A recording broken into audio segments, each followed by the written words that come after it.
মাধ্যমিক পরীক্ষার 3 দিন আগে জ্বর এসেছিল একদিন। জ্বর আসার পর সিম্পল জ্বর ভাবা হয়েছিল। তারপর 2 দিন মাধ্যমিক পরীক্ষা শুরু হওয়ার পর জন্ডিস ধরা পড়ে। আচ্ছা, মানে পরীক্ষা চলতে জন্ডিস ধরা পড়ে। জন্ডিস অবস্থাতে পরীক্ষা দেয়, জন্ডিস কমে যায়। আসানসোলে 3টে ডাক্তার দেখানো হয়েছিল আসানসোলে। হেপাটাইটিস এ যেটা নরমাল সবার হয়, ভয়ের কিছু নেই। তারপর কমে যায় জন্ডিস। আচ্ছা, পরীক্ষার পর পরীক্ষাটা ওই অবস্থাতেই দিয়েছিল। মানে কতটা কষ্টের মধ্যে দিয়েছিল। তখন ও কিন্তু পেন্সিল বক্সের ভেতর ডটিন, পেটে ব্যথা ওষুধ, বমির ওষুধ। আচ্ছা, তারপরে কমে গেল, নরমাল হয়ে গেল। আবার যখন একটু বাড়লো তখন আমরা হায়দ্রাবাদ যাই। হায়দ্রাবাদে ট্রিটমেন্ট করাই। হায়দ্রাবাদের ডাক্তাররা যথারীতি চেষ্টা করেন, বলেন যে এই জন্ডিস বাড়তেই থাকে। তারপর ওরা বলে এটা অ্যাকিউট লিভার ফেলিওর হচ্ছে। আচ্ছা, নিয়ে আমরা হায়দ্রাবাদে ওরা ভর্তি করে আইসিইউ রাখে। আস্তে আস্তে এরকম করে চলতে থাকে। তারপর যখন দেখলাম একসময় আমরা সব দিকভাবে কিছু ইমপ্রুভ হচ্ছে না, আর্থিকভাবে যখন দেখলাম আর পেরে হচ্ছে না, তখন হায়দ্রাবাদ থেকে আমরা ভেলোর নিয়ে গেলাম। ভেলোরেও ডাক্তাররা অক্লান্ত পরিশ্রম করলো, কিন্তু শেষমেশ ব্যর্থ হলো। 16 তারিখে একটা কথা আছে না, ভালো মানুষের বলে ভগবান আগেই তুলে নেয়। একটা কথা আছে জানেন তো, যে সত্যি কৃতি হয় না, তার হয়তো কৃতিত্বের ছাপ এমনভাবে ফেলে যায় হয়তো তার নিজের দেখা হয় না। সেরকমটাই হলো এই থৈবী মুখার্জির সাথে। আসানসোলের জেলার মধ্যে টপ করেছে মাধ্যমিকে এই মেয়েটি, অথচ রেজাল্ট বেরোনোর জাস্ট 15 দিন আগে সে পৃথিবী ছেড়ে চলে গেছে। সামান্য একটা জন্ডিস দিয়ে শুরু হয়েছিল, কিন্তু সেটা আস্তে আস্তে যে এতটা বড় আকার ধারণ করবে সেটা হয়তো বাড়ির লোকও বুঝতে পারেনি। মাধ্যমিক পরীক্ষার ঠিক 3 দিন আগে একটা জ্বর, তারপর ধরা পড়লো জন্ডিস। সেই অবস্থায় পরীক্ষা দিতে যাওয়া, পেট ব্যথা, সাথে ড্রটিন, কিছু ওষুধ, জ্বরের ওষুধ, এসব নিয়ে পরীক্ষা দিয়ে গেছে মেয়েটা। যে অঙ্কে পেয়েছে 98, ভৌতবিজ্ঞানে 98, জীবনবিজ্ঞানে 94, ইতিহাসে 95, ভূগোলেও 95, এরকম একটা নাম্বার পেয়েছে।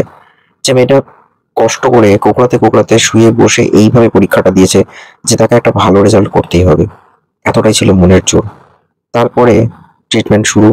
পরীক্ষার পর ব্যাঙ্গালোর, ভেলোর, হায়দ্রাবাদ অনেক কিছু করলো ডাক্তাররা, কিন্তু জানা গেল যে তার লিভারটা ট্রান্সপ্লান্ট করতেই হতো, যার জন্য দরকার প্রায় 1 কোটি টাকা।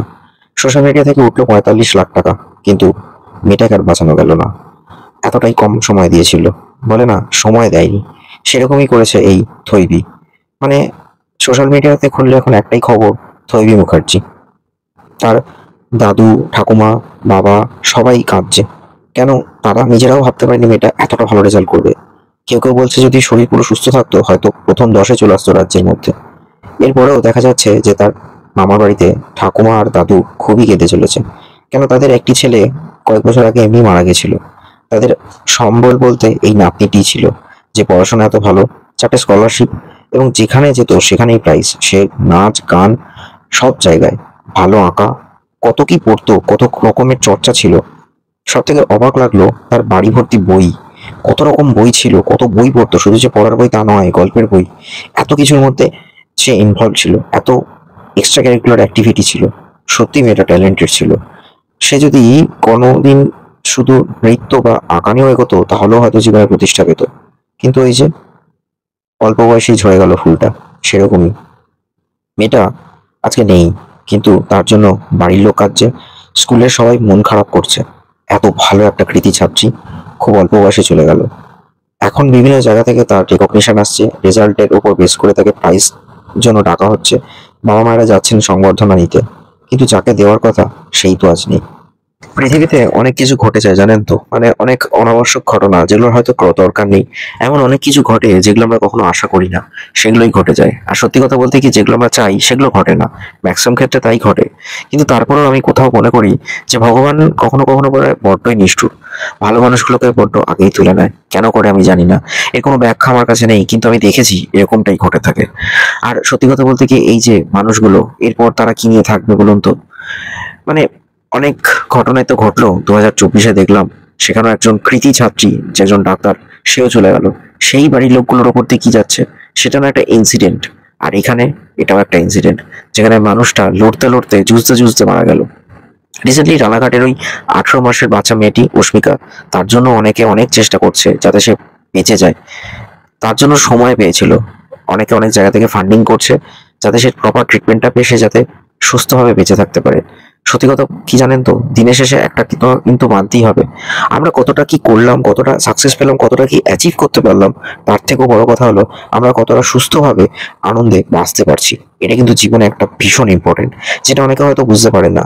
এর বাবা মা হয়তো বলছিলেন যে পরীক্ষার প্রেশারটা মেয়েটা এতটাই নিয়েছিল যে সে কিছুটা নিজের শরীরের ওপর চাপ দিয়েই, নিজের শরীরের কথা না ভেবেই পড়ে গেছিল এবং পরীক্ষা দিয়েছিল।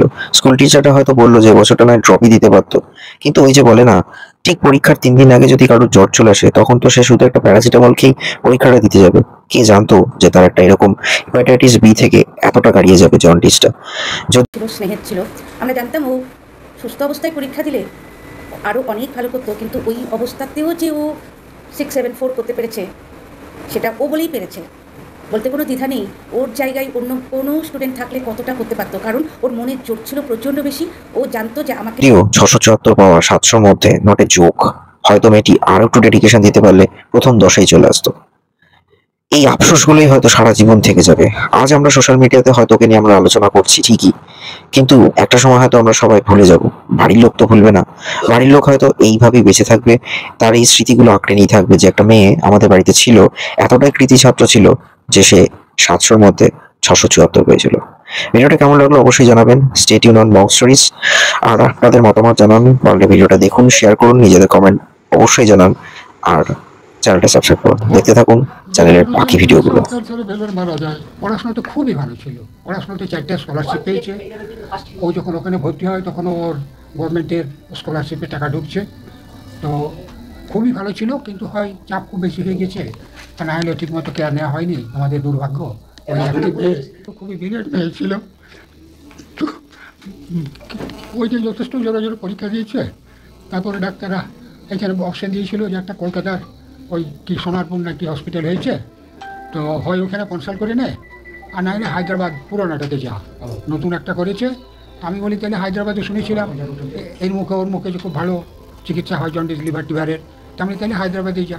হায়দ্রাবাদে ওরা গুরুত্ব দেয়নি, ওরা 1 সপ্তাহ পর বলেছে যে আপনাদের সব ভাইরাস আমি ওর দেখে নিয়েছি, এটা শুধু এই ভাইরাসটা আছে, এই ভাইরাসটা মারাত্মক নয়, এটা 100-র ভিতরে 99% সেরে যায়, 1% কপাল খারাপ হলে আপনার হয়তো ইয়ে হবে, আপনারা বেঙ্গলে ফিরে যান। তো ছেলে তখন বলেছিল যে স্যার এটা কী করে হয়, 15 বিলিরুবিন নিয়ে কি আমি বেঙ্গলে ফিরে যাব, বেঙ্গল থেকেই আমাকে পাঠাচ্ছে। তো তখন ওরা বলেছে যে ওর ইমিউনিটি একটু কমে গেছে, ডাক্তাররা সব খাওয়া বন্ধ করে দিয়েছে প্রোটিন জাতীয়, তো ওকে খাওয়ান। তো ওই যে এখানে তো হোটেল ছাড়া খাওয়া যাবে না, আপনাদের ক্যান্টিনে তো ইডলি আর দোসা, তো ও তো খাচ্ছে না। তারপরে 1 সপ্তাহ পর একটা বাঙালি হোটেলে উঠে, তো সেখানে বললো অল্প যদি চিকেন খেতে ভালোবাসে দেবেন, ফ্যাটটা বাদ দিয়ে সব কিছু দেবেন। তো তারপরে দেখা গেল যে তার 1 দিন পর ও ভমিটিং হতে শুরু করলো।